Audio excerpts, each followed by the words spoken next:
যে রাষ্ট্রপতির যে সীমাহীন ক্ষমতা প্রধান বিচারপতি নিয়োগের ক্ষেত্রে এখন আছে আর্টিকেল 95-এ, যে বাংলাদেশের যে কোনো নাগরিককে প্রধান বিচারপতি হিসেবে নিয়োগ দেওয়া যায় যদি তার প্রধান বিচারপতি হওয়ার জন্য যে অন্যান্য যোগ্যতা আছে সেগুলো থাকে।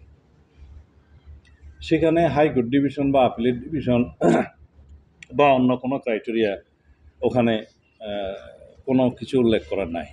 তো সেই জন্য সেটা আমাদেরই প্রস্তাব ছিল যে রাষ্ট্রপতিকে এখানে চিফ জাস্টিস নিয়োগের ক্ষেত্রে যেহেতু তিনি স্বাধীন সাংবিধানিকভাবে, সেই ক্ষেত্রে চিফ জাস্টিস নিয়োগের ক্ষেত্রে আপিল বিভাগের বিচারপতিদের মধ্য থেকে নিয়োগের জন্য আমরা বাধ্যবাধকতা রাখি। এবং আপিল বিভাগের আমাদের দলীয় অবস্থান ছিল জ্যেষ্ঠতম 3 জনের মধ্য থেকে যেন করা হয়। পরে হাউজে আলোচনার পরে আমরা একটা জায়গায় এসেছিলাম যে সিনিয়র মোস্ট 2 জনের মধ্য থেকে যেন রাষ্ট্রপতি চিফ জাস্টিস নিয়োগ করেন। তো সেই ক্ষেত্রে কোনো দল আপত্তি জানিয়ে বলেছে এবং কমিশনের প্রস্তাব ছিল যেন সিনিয়র মোস্ট জ্যেষ্ঠতম যিনি হবেন একজন তাকে যেন করা হয়।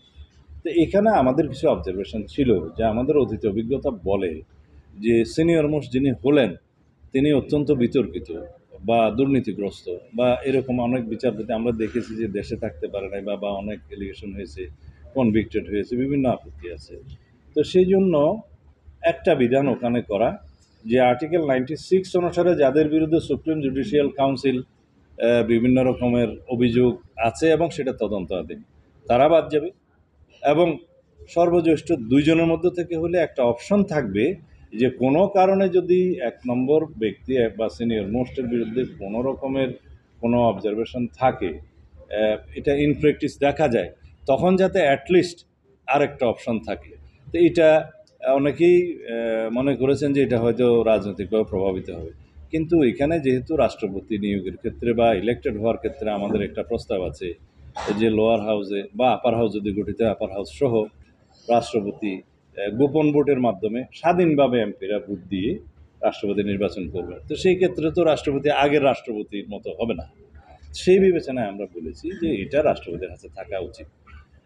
তো যেহেতু 2 জনের মধ্য থেকে হবে না, 1 জনের মধ্য থেকে হবে, এই বিতর্কটা শেষ করা যায়নি। সেজন্য ঐকমত্য কমিশন একটা প্রস্তাব এভাবে দিয়েছেন যে সিনিয়র মোস্টকে বিচারপতি প্রধান বিচারপতি হিসাবে রাষ্ট্রপতি নিয়োগ দেবেন, তবে কোনো দল তার নির্বাচনী ইশতেহারে উল্লেখ করে যদি ম্যান্ডেট প্রাপ্ত হন, তখন সেই দল যদি ম্যান্ডেট প্রাপ্ত হয় তখন তারা 2 জনের প্রভিশনটা সংবিধানে রাখতে পারবেন।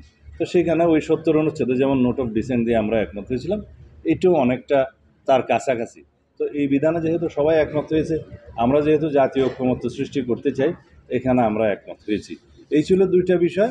আর তত্ত্বাবধায়ক সরকার ব্যবস্থার যে জুডিশিয়ারিকে বাদ রেখে তার আগে কয়েকটি বিকল্প প্রস্তাব রাখা যায় কিনা এ ব্যাপারে সবাই একমত। এবং তত্ত্বাবধায়ক সরকার ব্যবস্থা পুনর্বহালের ক্ষেত্রে তো দ্বিমত সারা জাতির মধ্যেই নাই, সবাই একমত।